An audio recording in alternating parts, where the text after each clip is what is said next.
My name is John Mearsheimer, and I teach at the University of Chicago. My area of expertise is international relations.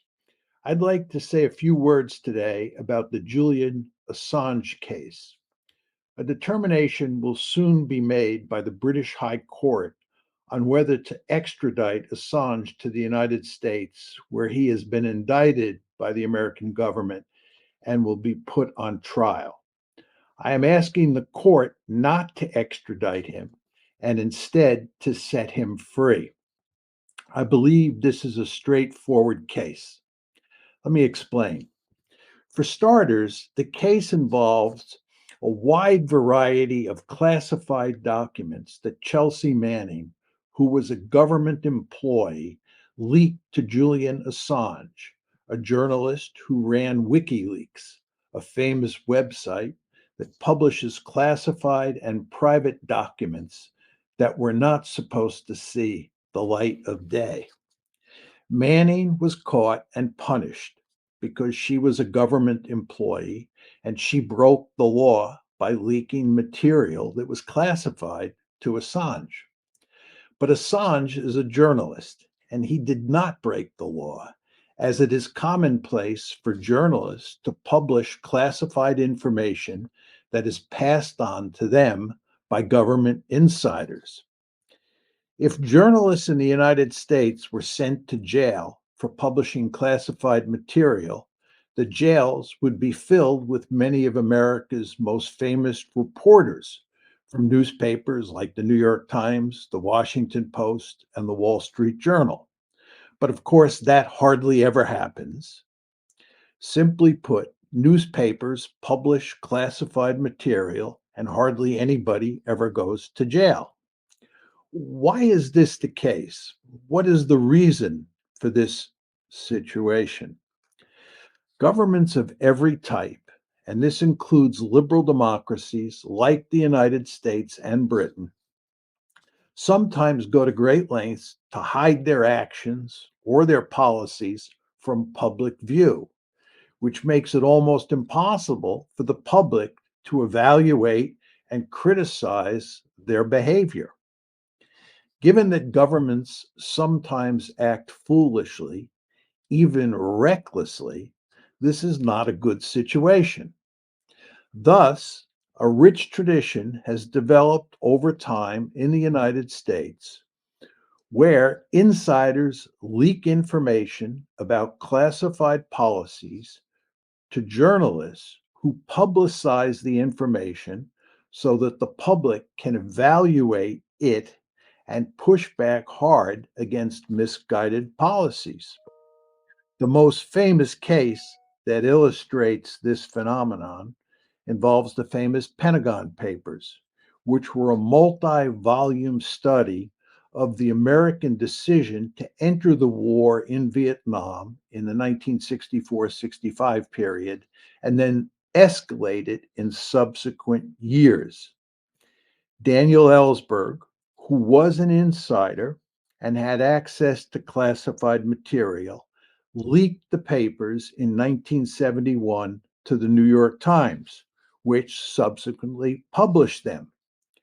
The story in those documents was starkly at odds with what the Johnson administration had been telling the American people about U.S. policy in Vietnam. By most accounts at the time, and certainly since then, both Ellsberg and the New York Times performed an important public service. They exposed a bankrupt policy that underpinned a war that the U.S. could not win. Ellsberg did not go to jail despite leaking classified information, although it did appear at the time that he might be sent to jail. Certainly, nobody at the New York Times went to jail because, again, journalists don't go to jail for publishing classified information in the United States. It is very important to remember that in the case of Julian Assange, he is not the equivalent of Ellsberg because he was not an insider who leaked the information. Chelsea Manning was the insider. Assange was the equivalent of the New York Times, and thus he should not be extradited so he can be put on trial in the United States. Unsurprisingly, government leaders do not like leaks unless they do the leaking, which they frequently do. Thus, they are powerfully inclined to punish those who do leak, and they even try on occasion to punish the journalists who publish the leaked material, as is the case with Assange. It is fair game for governments to go after leakers, but it is not acceptable for governments to go after journalists. Indeed, it would directly undermine freedom of the press, which is essential for monitoring governments and holding them accountable when they pursue misguided policies. In fact, one of the main reasons that the US government is so determined to put Assange behind bars is that he has exposed malfeasance by US policymakers. In my opinion, that is all for the good and essential for making a liberal democracy like the United States work as efficiently and wisely as possible. Two final points.